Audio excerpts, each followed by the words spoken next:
Veja você na TV, a TV é você. O amor pela cidade. Exatamente.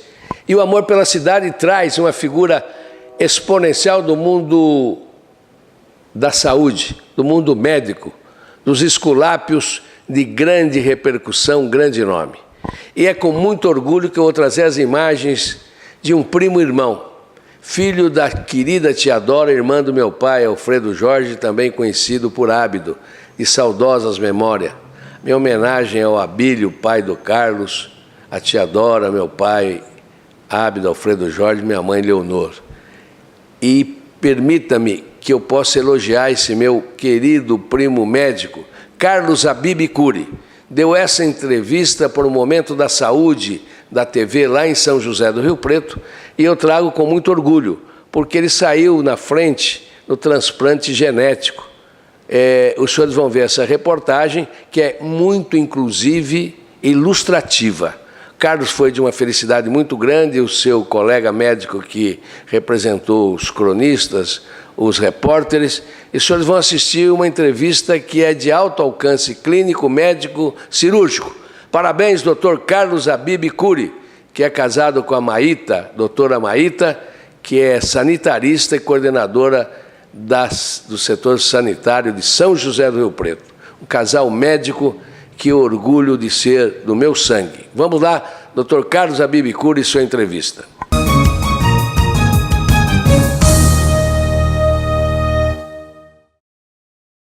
Olá, amigas e amigos, estamos começando mais um programa Saúde e Companhia. Esse programa é apresentado por mim, Renato Silva, professor da Faculdade de Medicina, chefe da Unidade de Transplante de Fígado do Hospital de Base, e pelo professor Domingos Marcolino Braille. Como vocês sabem, o professor Braille é professor emérito da FAMERP e da Unicamp. E este programa chama-se Saúde e Companhia, você já sabe, porque nós sempre temos aqui na bancada alguém com vasta experiência em sua área que vai trazer informações para você cuidar melhor da sua saúde e da sua família. Hoje nós temos aqui o professor Carlos Habib Cury.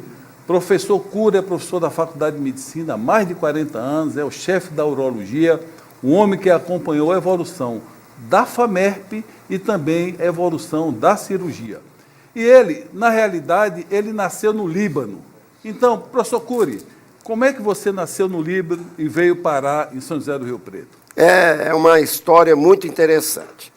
Os meus pais eram casados, eles tinham 2 filhos, eram libaneses e resolveram, então, começo da década de 40, passar 1 ano no Líbano, rever os parentes, etc. E aconteceu um imprevisto muito grande lá. Caiu a Segunda Guerra Mundial. Sim. O Oceano Atlântico bloqueado pela Alemanha, e ao invés de ficarmos 1 ano, ficamos 9 anos no Líbano. E nesse interim, eu e a minha irmã, esposa do Dr. João Roberto Antônio, nascemos no Líbano. Aí, em 1946, quando nós voltamos no Líbano, uma viagem que demorou 2 meses, do Líbano para o Brasil, com algumas paradas, o meu irmão, mais novo do que eu, nasceu em alto mar. E como estava em águas francesas, ele foi cidadão francês, batizado como cidadão francês. E o interessante é o seguinte, quando ele chegou no Brasil, batizaram ele de novo como brasileiro. Então, ele tem 2 nacionalidades. Isso que eu ia te perguntar, Cury. Vocês têm a nacionalidade libanesa e brasileira, você e Cidinha? Eu tenho as 2 nacionalidades, porque eu me naturalizei, logo que eu terminei a Faculdade de Medicina, eu me naturalizei brasileiro. Quer dizer, na verdade, eu sou um brasileiro, mas que nasceu no Líbano. Mas toda a origem minha era para ser nascido no Brasil, né? Eu nasci por acaso no Líbano. Ô Cury, você, nesse período você chegou no Líbano, você chegou aqui, era adolescente, era criança.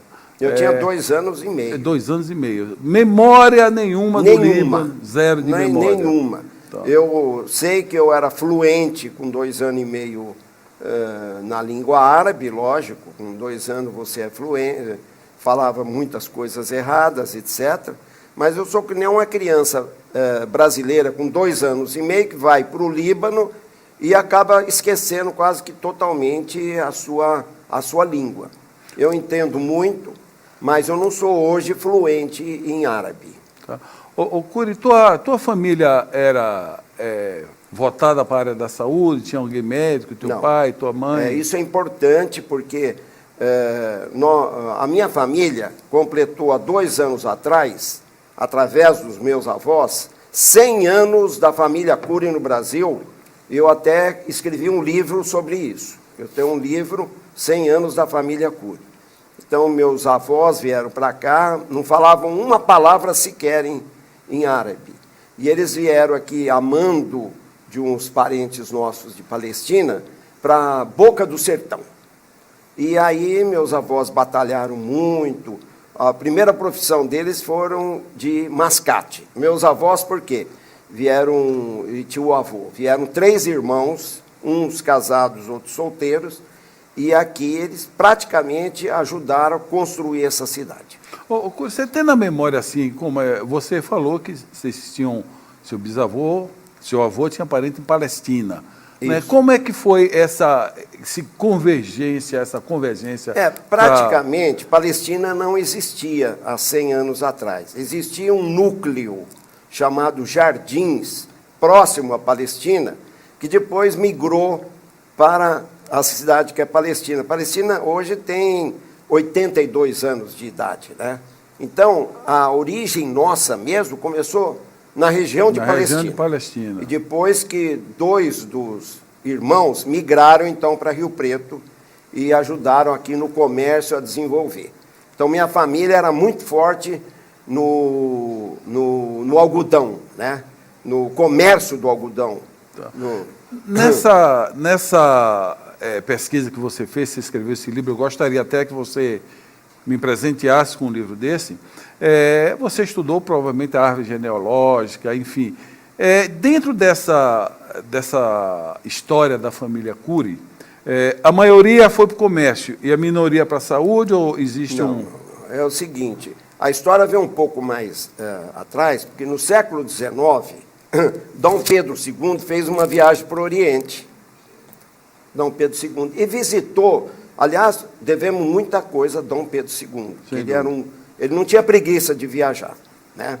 E o Brasil só não é picado hoje devido a Dom Pedro II, senão nós teríamos vários países que são o Brasil, né? Então, isso é uma memória importante.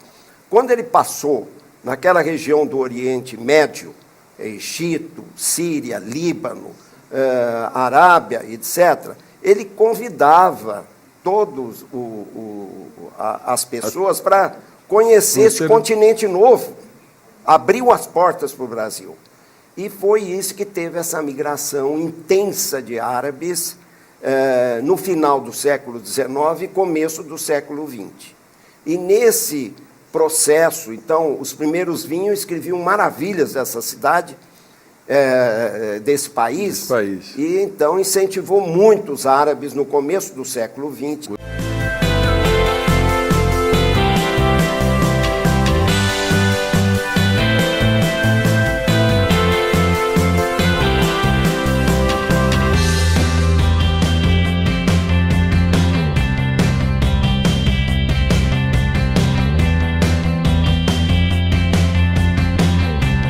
Eu perguntei a ele de quando ele começou a carreira como docente até hoje, que ele explicasse para nós quais foram as grandes evoluções da urologia, Cury. Muito bem. Quando eu cheguei na faculdade, a convite do professor Liberato Caboclo, que era meu contemporâneo no Rio de Janeiro, eu encontrei a faculdade nos seus primórdios. Na verdade, não existia um serviço.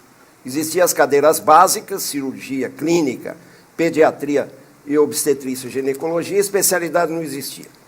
Tanto é que a primeira especialidade cirúrgica do Hospital de Base, Faculdade de Medicina, foi urologia, né? Que nós preparamos o nosso serviço para que houvesse o reconhecimento da especialidade dentro do corpo físico do Hospital de Base e o serviço de residência médica. Não foi implantado imediatamente.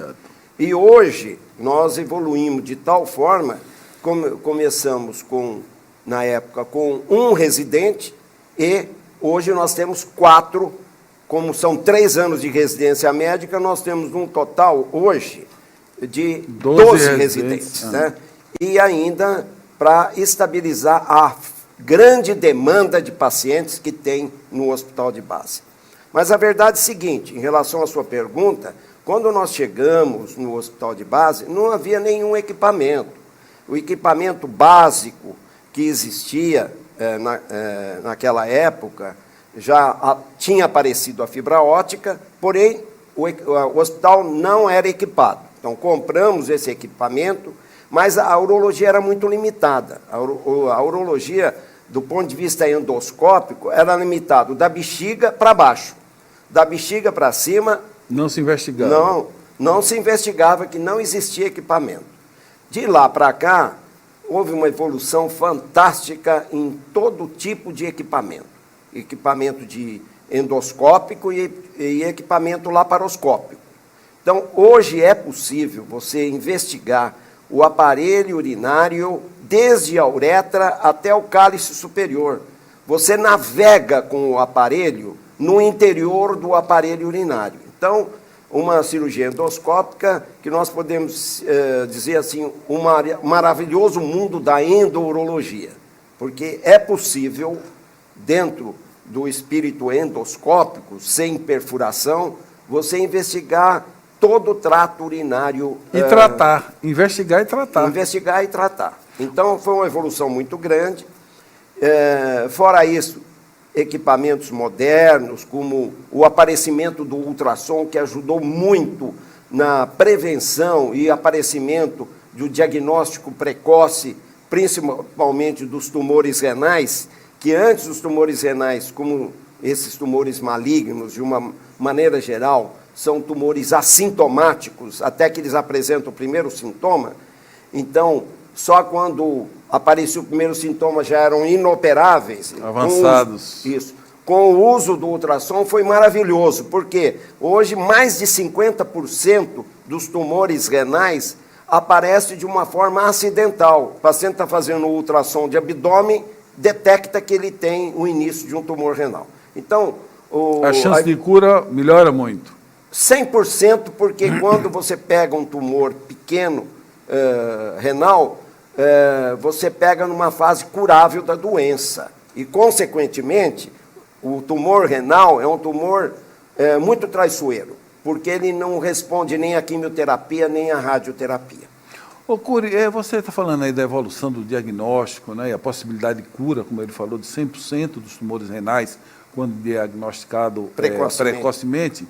É outra grande evolução, que eu fui cirurgião geral no interior da Bahia, então, algumas vezes eu abordei ureter para tirar cálculo, pelve para tirar cálculo, e hoje você não faz cirurgia mais para cálculo, você tem a litotripsia, você tem o laser. Explica um pouco aí desse avanço. Então, impressionante. Foi maravilhoso, porque quando eu terminei minha residência médica, em 1971, 95% dos cálculos urinários era por cirurgia aberta. E era extremamente trabalhoso a cirurgia, porque quando você pegava uma pessoa obesa, principalmente em cálculos de terço inferior do ureter, era difícil achar até o ureter, imagina o cálculo. Né? Então, muitos dos cabelos brancos que eu tenho foi de procurar o ureter e achar cálculo no terço inferior. E hoje, um cálculo de terço inferior, o paciente entra de manhã no hospital, quebra o cálculo e à tarde ele sai do hospital e vai trabalhar. Você vê a evolução. Então, hoje nós podemos dizer, houve uma inversão. Os cálculos urinários, hoje, você resolve de uma forma não invasiva em 95% ou mais, e de forma de cirurgia aberta, menos de 5% dos casos. Quem está nos assistindo aqui, Cury, ele que tem seu cálculo, está lá imaginando, quando é que você indica quebrar o cálculo com a máquina, a litotripsia? Quando é que você indica, é uma coisa fantástica, olha, você vai dentro da uretra, encontra o cálculo, destrói o cálculo com laser, é uma coisa fantástica. Quando é que faz um, quando é que faz outro? Então, é o seguinte, cálculos de até 7 milímetros, você pode esperar que em 40 dias ele vai eliminar espontaneamente.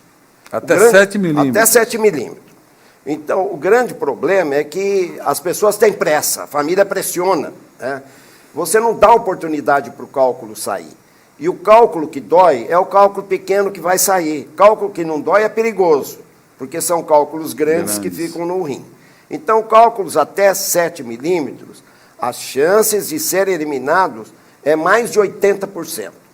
Existe uma pequena fatia de cálculos acima de 7 milímetros que você deve fazer algum procedimento intervencionista, minimamente invasivo, que você passa uma sonda pela uretra, atinge a bexiga, entra dentro do ureter e você identifica o cálculo e você pode quebrar ele com pancada, né? Ou você pode destruir ele com o laser. O laser ele sublima, né? Ele sublima o cálculo. O cálculo sai da condição de sólido para gasoso, né? Você sublima. Agora, quando o cálculo, até cálculo de 2 centímetros, você tem, se tiver localizado no rim, você nem precisa usar nenhum equipamento e internado. Você usa a litotripsia extracorpórea, que em 80% dos casos destrói o cálculo até 2 centímetros, sem precisar internar o paciente. Os cálculos que precisam ser operados são cálculos acima de 2 centímetros. Aí faz aquela cirurgia percutânea ou, eventualmente, você faz uma cirurgia de corte, uma cirurgia aberta, que praticamente são casos... Coisa do passado, Coisas né? do passado. O programa Saúde e Companhia, com o último bloco, com o professor Carlos Cury, que é um urologista pioneiro no Brasil na cirurgia de mudança de sexo. Não é uma cirurgia autorizada pelo Ministério, é uma cirurgia, não é a parte só cirúrgica em si, é uma atividade, como o transplante também, multidisciplinar. Cury, por favor, explica aí, primeiro, como é a formação de uma equipe como a sua. Você tem 20 anos que pratica essa cirurgia, você é pioneiro. Como é que monta, quais são os elementos para montar uma equipe tão complexa como essa? Em 97, o Conselho Federal de Medicina, vendo a pressão da sociedade em relação aos transexuais, resolveu liberar a cirurgia oficialmente, porque na clandestinidade ela já acontecia, não por urologistas, né? Liberar a cirurgia de forma experimental nos serviços universitários. Então, tão logo nós recebemos a recomendação do Conselho Federal de Medicina, nós montamos uma equipe que ela tem que ter, no mínimo, 4 profissionais: assistente social, psicólogos, cirurgiões e endocrinologistas. São básicos. Esse é o corpo básico. Esse é o corpo básico e o acompanhamento deve ser, no mínimo, 2 anos de preparo desses pacientes, para que ele não haja o risco desses pacientes transexuais não serem transexuais. Porque muitas vezes a pessoa dá uma descompensada, por exemplo, um homossexual ou um travesti que se julga transexual e não é, então corre o risco, se ele não fizer um acompanhamento multidisciplinar, principalmente com o psicólogo, de você estar operando uma pessoa errada. O que é o transexual? O que é o transexual? Transexual é aquele indivíduo que, desde a sua infância, ele nunca se conformou com aquele corpo biológico dele. Você pergunta para uma criança de 2, 3 anos, que com 2, 3 anos a criança é capaz de dizer: eu sou um menino ou sou uma menina. Então, essa criança, ela nasce menino, vamos dizer, mas ela não vai brincar com caminhãozinho, com peão, com bola, ela não gosta. A preferência dela já é boneca. Então, os pais já percebem imediatamente que alguma coisa está acontecendo diferente com o filho.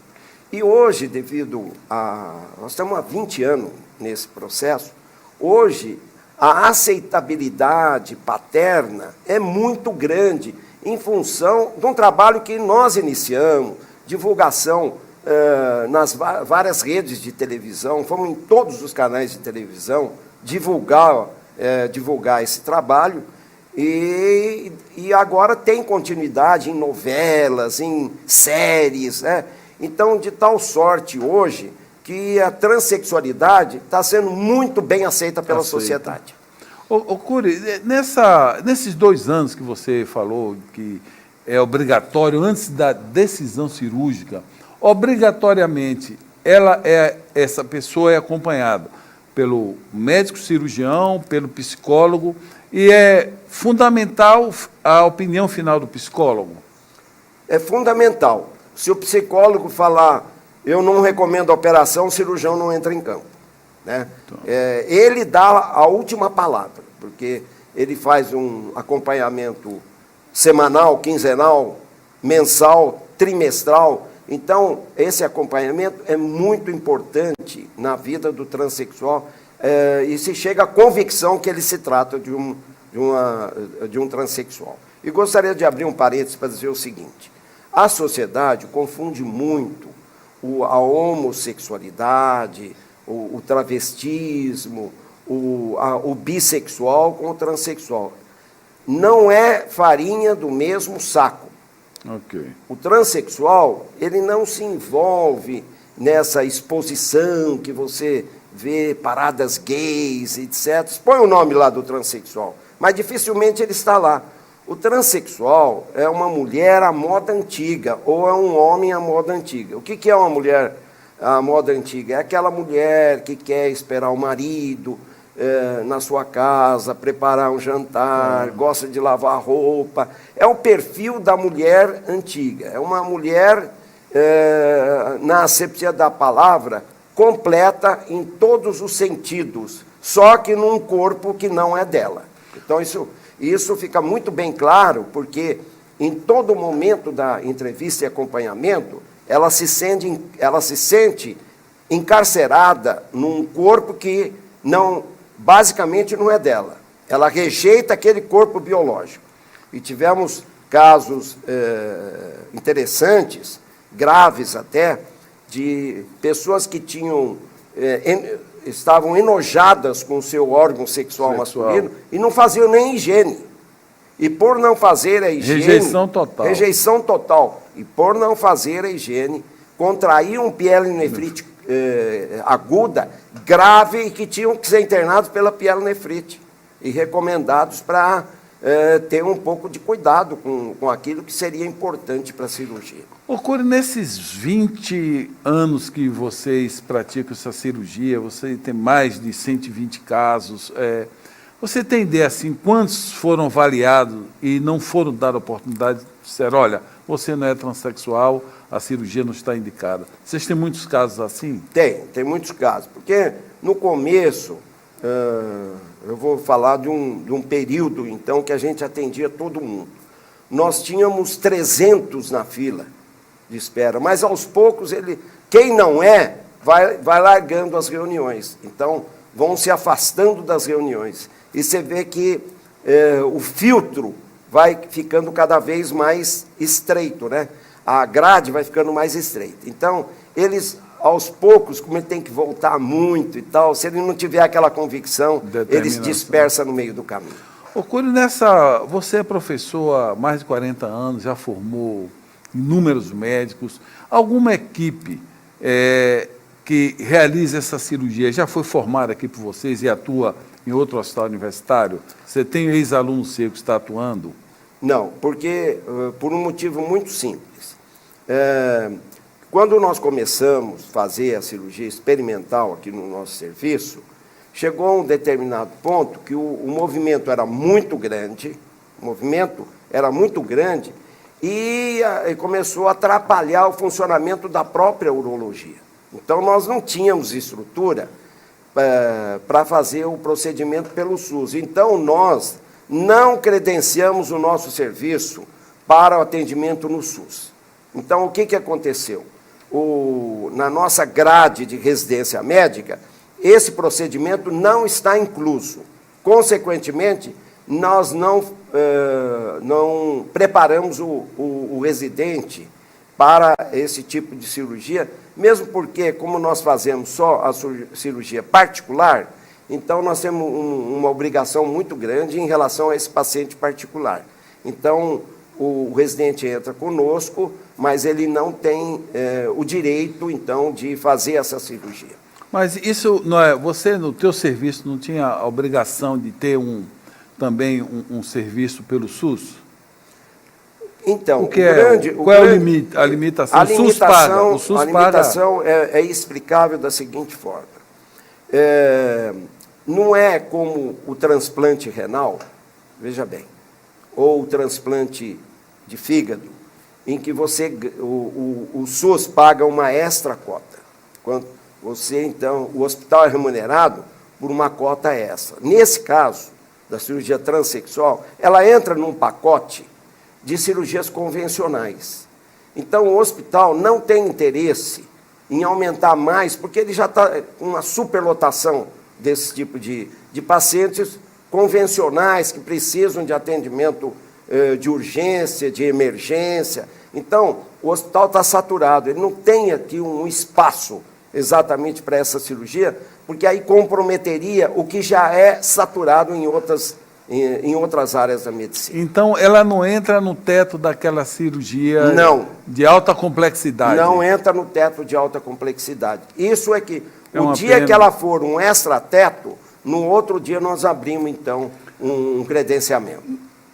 Nós estamos acabando, não seria o momento da SBU, Sociedade Brasileira de Urologia, fazer esse movimento para incluir no rol da alta complexidade essa cirurgia? Você não acha que seria interessante? Eu acho que é importante, nós já participamos, fomos presidente, né, da Comissão de Transgêneros e Estética Genital no ano de 2012, 2013, já discutimos essa possibilidade, mas até agora o SUS não se comprometeu, porque a verba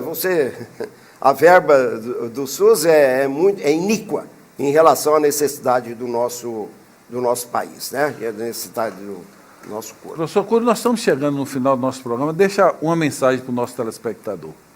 Então, eu posso dizer para vocês que dentro da Faculdade de Medicina, Hospital de Base de São José do Rio Preto, e as cidades que os pacientes são indicados para o nosso hospital, para a nossa faculdade, dentro da área da urologia, nós temos capacidade de fazer todos os tipos de cirurgia, das menos complexas às mais complexas. Então, quero tranquilizar a população que nós temos capacidade de ter um dos melhores serviços de urologia do Brasil.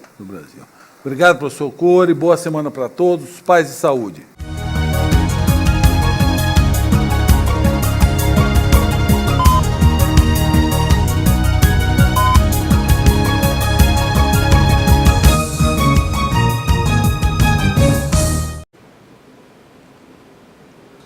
Veja você na TV, a TV Você, Amor pela Cidade.